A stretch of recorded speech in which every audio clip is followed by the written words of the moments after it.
tonight I'm going to be talking about Victor von Scheliha. He was a Prussian Confederate, a Confederate Prussian.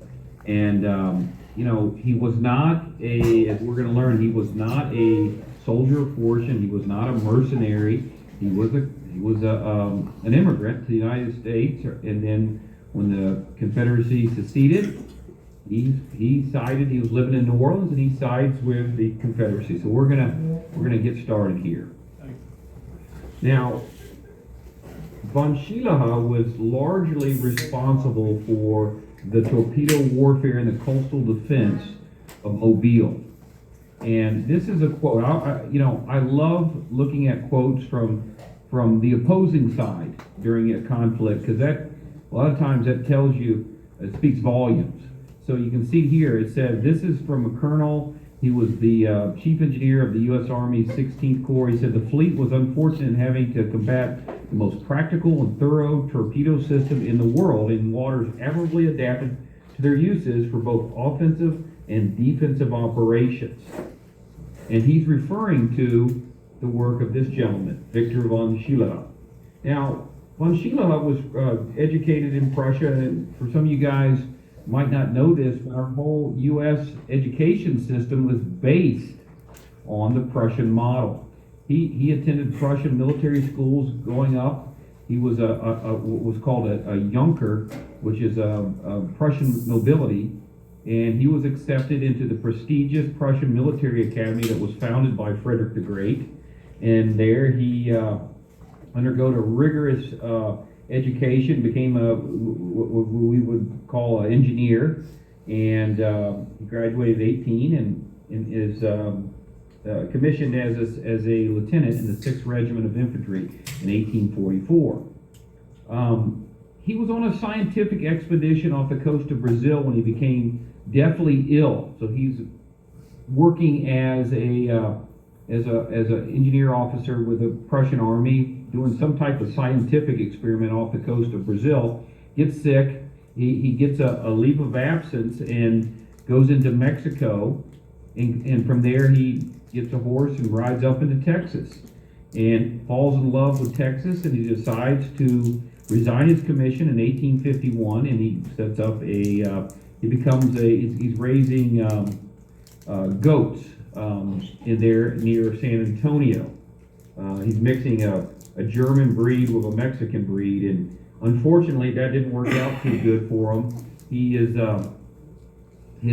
Some Mexican raiders came up and stole all his livestock when he was away, so he goes out of business. His dream of being a goat, raising goats, doesn't work out. So from there he goes to New Orleans, and he starts a school, the Kenner Academy in Kenner, Louisiana. And it's a prestigious boys' school there, and that's what he's doing when the war breaks out in 1861. So, when the war breaks out, both sides are looking for experienced officers, and von Scheliha, who is a highly trained engineering officer with the Prussian Army, is quite an asset for whoever he decides to serve. He's living in New Orleans, so he decides to join the Confederacy, and of course they do a background check on him and make sure he's who he says he was. And this gentleman right here is Augustus Richard, who was the consulate of the King of Prussia in New Orleans. They had a consulate office there, and he knew of von Scheliha and gave him a high recommendation, as you can see there on the screen.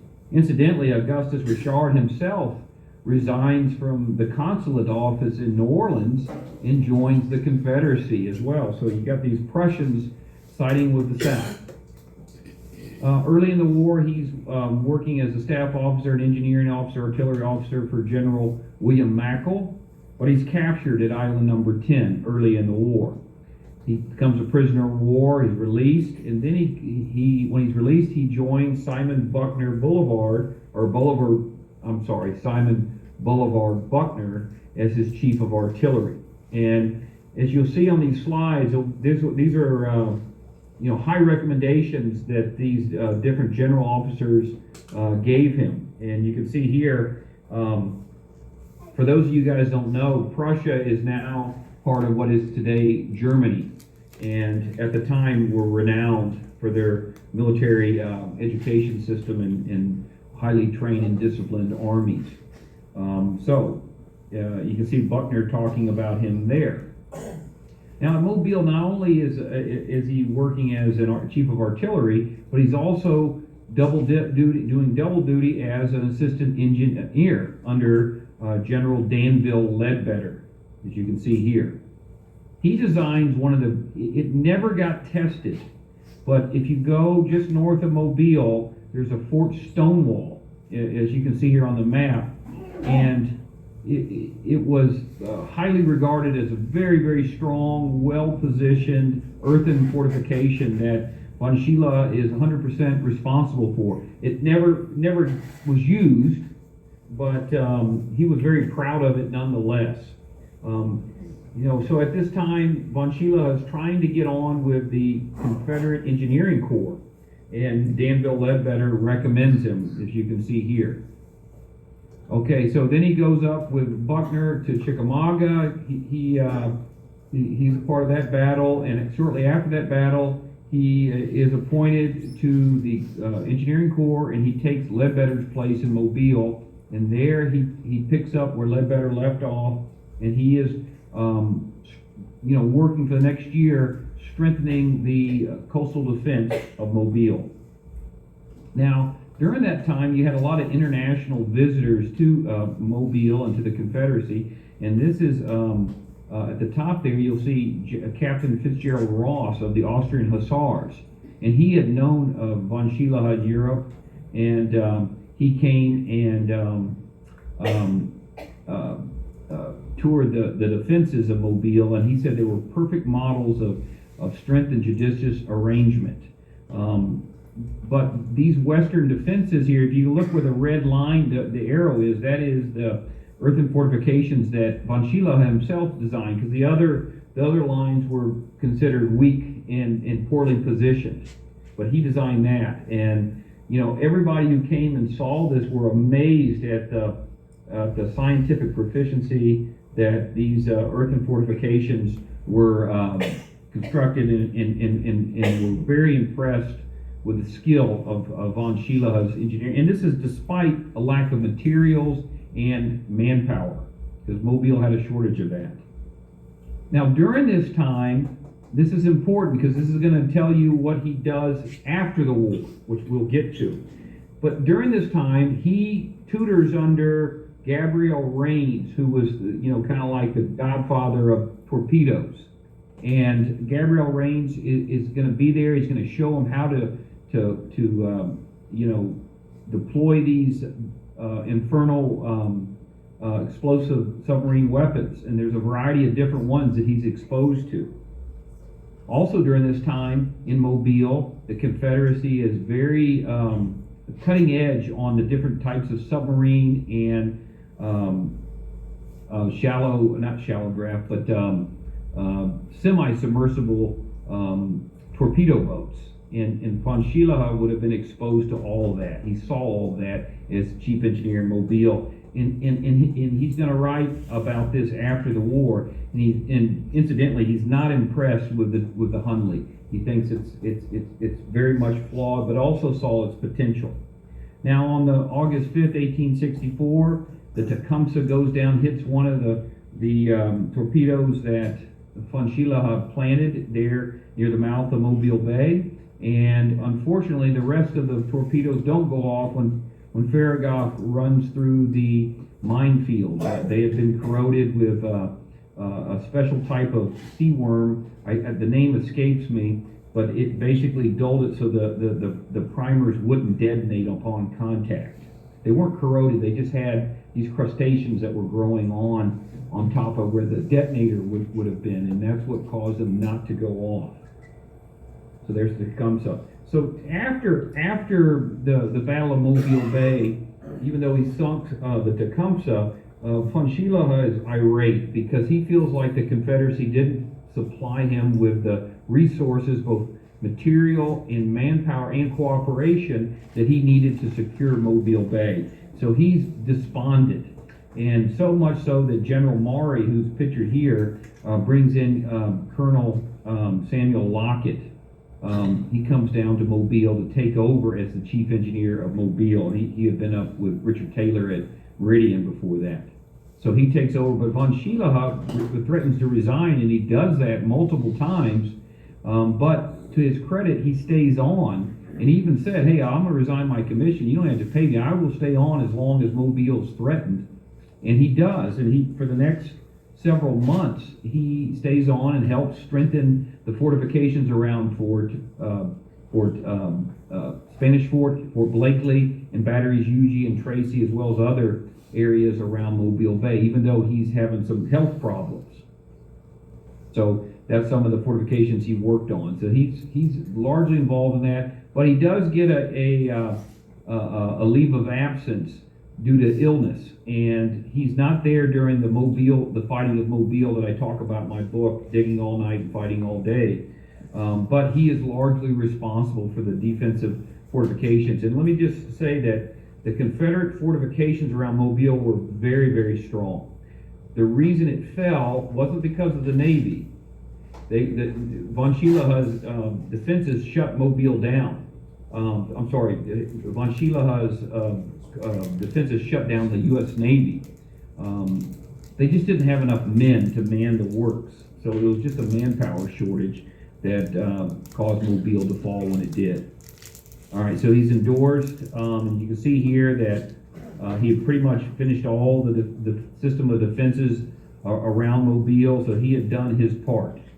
Maury speaks very highly of him. Now let's talk about the damage that von Scheliha's torpedoes did during the Mobile campaign, because this is remarkable, and nowhere else in the world or the Civil War, for that matter, were more ships sunk than at Mobile Bay. So let's just see some of the damage he did. All right, on March 28th, 1865, the double-turreted River Monitor Milwaukee goes down, no casualties. The very next day, the USS Osage goes down with casualties.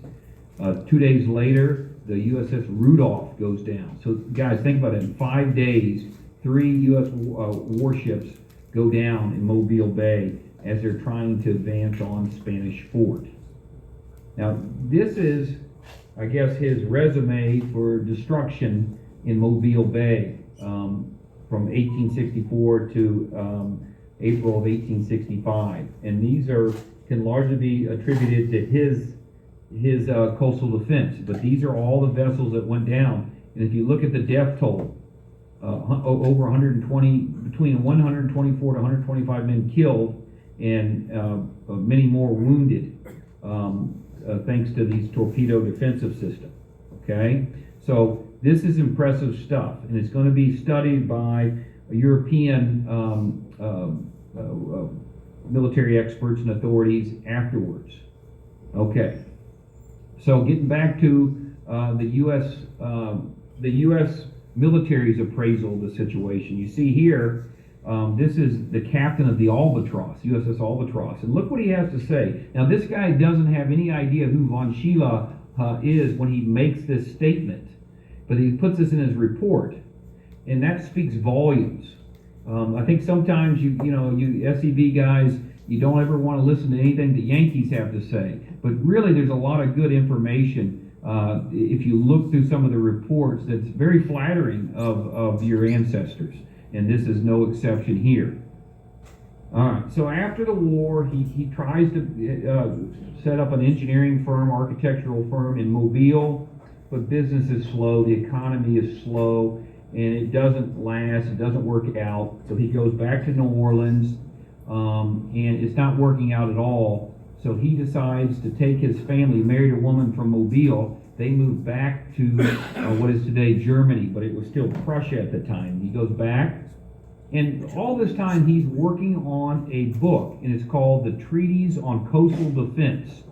And he works on that, and it's read by all the top of military authorities of the time. And it attracts the attention of this guy is kind of like the Robert E. Lee of Europe, of Germany. His name was von Moltke, General von Moltke. And he is a famous, highly successful highly advanced scientific general who is running the Prussian army. He appoints von Scheliha, based on his experience with the Confederacy in Mobile Bay, as his torpedo guy for coastal defense. And von Scheliha actually gives them a demonstration of the torpedoes that they used at Mobile Bay, and the Prussian high brass, military brass there is highly impressed, and he's appointed to his staff, which is a very big deal based on what he did in good old Mobile, Alabama. That's where he got that experience. That's von Moltke, Helmuth von Moltke, the famous general who went through Austria and France like warm butter. This guy was highly successful. He's basically the genesis of the Blitzkrieg theory that was later popularized in World War II. But that was, more or less his brainchild much earlier. All right, so you see these articles. This is dealing with the torpedo test. They say that von Scheliha was doing this in Charleston, but it was at Mobile. It's just a misprint. But it just talks about how this Confederate communicated the secret and it was appointed to that staff. Now, things are going really good for them. The American government at this time is very interested in this torpedo technology. So they contact Bismarck, Otto von Bismarck, to send von Scheliha to the United States, to Washington, D.C., to serve as a military attaché to the U.S. Army. Unfortunately, this guy, Ambassador George Bancroft, one of Abraham Lincoln's cronies, his wife doesn't like von Scheliha's wife, being a Southerner, and I guess she was outspoken Confederate, and they don't like, the Bancrofts don't like von Scheliha nor his wife, because they would have been, dealing with him in Berlin. And he writes a letter of protest against von Scheliha's appointment as a military attaché. So it kind of sinks his career and his career aspirations there. So this guy really put a dent in his career aspirations. Nonetheless, he's going to resign, and then the Franco-Prussian War breaks out, and von Scheliha is back at it again. He's going to be in charge of the torpedo defense system for the coast off of Bremen, Germany, and the northern German ports. This is a quote from Dabney Maury that comes out of the Southern Historical Papers, and he talks about von Scheliha and what he did during the Franco-Prussian War. And I'll let you look at that for a second. But again, this is all coming back to Mobile and the experience he gained there and gave him the expertise. And this is a tangible example of a European. They talk about how the Europeans studied the Civil War and they didn't get much out of it. Well, that's bunk, because this is an example of a Prussian who didn't observe. He participated in the war on the side of the Confederacy, and he took that knowledge back to Europe and applied it in Europe. And he's going to continue to apply it with these advanced technologies that he first experienced in Mobile Bay. All right, so this is a quote from von Scheliha. He was pretty bored because the von Moltke had such a great strategy. He really annihilated the French under Napoleon III, and it didn't last very long, so he didn't get to use a lot of his torpedo technology. But from there, von Moltke introduced him to General Edward Todleben. This is a famous Russian general, and the Russians are very interested in torpedoes and submarine technology. And remember, von Scheliha would have been exposed to the Hunley's construction in Mobile. So he invites von Scheliha to Russia, to St. Petersburg, Russia, where he has a patent on a automated submarine, because he didn't like the Hunley, this man-powered submarine that killed all its crews. It killed 3 different crews, even though it was successful in sinking the Housatonic off the coast of Charleston. So he goes there and he's going to work on it. Now look at this, guys. Look at this for a second. Does this look familiar? Looks kind of like the Hunley, doesn't it? Well, this is his torpedo design, and it's an electric design. It's run by cables, many years ahead of anything like this. He was far advanced, but it's not a manned submarine. It's automated. He's using wires, electrical wires to maneuver this, kind of like a remote control.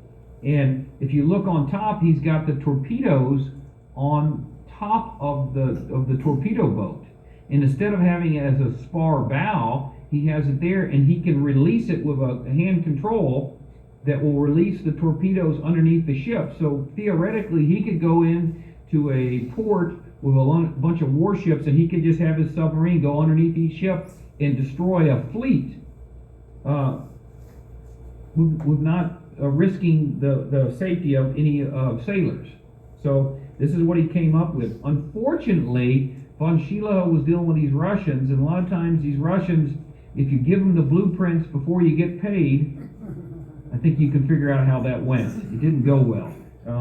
So here he is. He's staying in the nicest hotel in St. Petersburg, expecting to be well paid, assured he's going to be well paid. And the Russians, once they had the blueprints, they pulled the plug on him. He sues, but this is Tsarist Russia. He and his lawyer almost wind up in Siberia. And then he has to go to debtor's prison because he didn't have the money to pay for the hotel he'd been staying at the whole time. So he really got the shaft there in St. Petersburg, Russia. So fast forward several years, he tried different things. He was worked on some different types of dynamite explosion material, and developed several different patents dealing with railroads and this sort of thing. But all his business ventures really did poorly, and he was out of money. He'd come back to America to work as a salesman for this explosive material company, but it went belly up, and he was stranded in New York City. So he's working as an interpreter, and he had a daughter from his marriage. He had divorced, but he married a woman from Mobile, and they had a daughter who lived in Seattle. And he was in such dire straits, he didn't even have money to afford to go to Seattle to see his daughter and grandson. So he reaches out to his good friend, General Buckner, who he hadn't talked to in many years. He writes this long letter, and at the end of the letter, he asks for money if he could help him to pay for his train fare so he could go see his family out west. And apparently Buckner let him have the money, and he goes out to Seattle. He gets to Seattle, and the papers announce his presence, talk about his long, distinguished, and varied career. But around this time, the United States is having problems with Spain. And the authorities in the Puget Sound off of Seattle are worried that the Spanish might attack the Puget Sound. So, who do they contact? That's right, Victor von Scheliha. They contact him, they put him on a committee, and since he had extensive experiences with coastal defense at Mobile Bay and on the German coast during the Franco-Prussian War, he's contacted, and he develops a plan. And here you go. So here you have this ex-Confederate who is helping strengthen the Puget Sound to make it impregnable, in the face of this threat from Spain. So here again, goes right back to Mobile Bay. This guy makes a career of it, and here he's actually helping his former enemies, the United States. But unfortunately, he suffers a stroke and becomes bedridden, and his mind's still pretty sharp, but his physical abilities are greatly diminished. And he feels bad about being a burden on his daughter. So, since he had entered the service of the Confederacy through Louisiana, he contacts the Camp Nichols in Louisiana. This is a Confederate rest home. Even though he was an officer, which he didn't see many officers in these rest homes, he contacts Camp Nichols and applies for application so he can finish out the rest of his days at this rest home in near New Orleans. But at first, they have a hard time identifying him because he spelt his name in the OR. If you look at the dispatches and correspondence in the war, he spelled his name differently, and he simplified the spelling of his name because people were having a hard time pronouncing it, and it was causing issues. So they had a hard time of figuring out who he was. He hired a lawyer from Mobile to represent him, to help, and he had some old, a lot of the people had passed away, but he had some officers that were able to write letters on his behalf to identify him positively. But he was an older guy, and he was a little paranoid. And you know what he thought with those Cajuns in Louisiana? He thought that they might have held the fact that he fought against the French in the Franco-Prussian War. He thought that maybe they were holding that against him.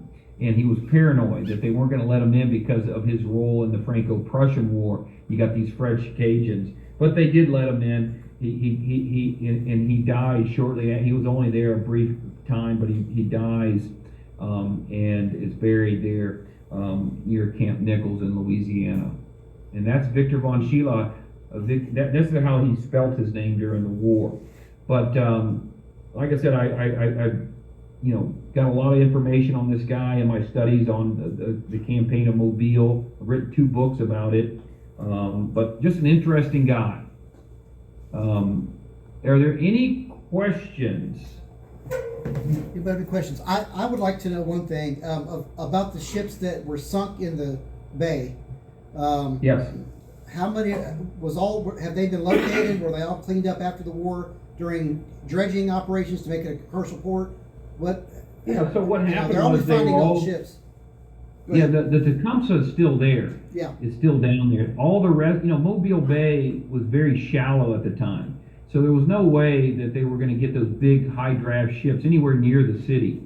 But they raised all the ships, and they took them by barge, several of them. And there were a lot more that were sunk after the battles of Spanish Fort, but they were all raised, to answer your question. Okay. And the monitors were melted down, and they were transported up to St. Louis and melted down, and they became the Eads, James Eads used those to build the first iron bridge over the Mississippi River in St. Louis. So if you ever go over the Eads Bridge when you're crossing Mississippi in St. Louis, you're crossing over on top of those warships that were sunk in Mobile Bay. They melted that down. That material is this material you would drive over if you ever go across the Mississippi River in St. Louis. I heard the story of Eads Bridge, but I didn't know that it was connected to the Battle of Mobile Bay. That's pretty cool. Any other questions?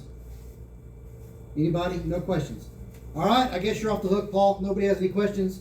Thank you so much for your time and flexibility getting this done. And no problem. See you again soon sometime. Okay, take care. I hope to talk to you guys again. Thank you.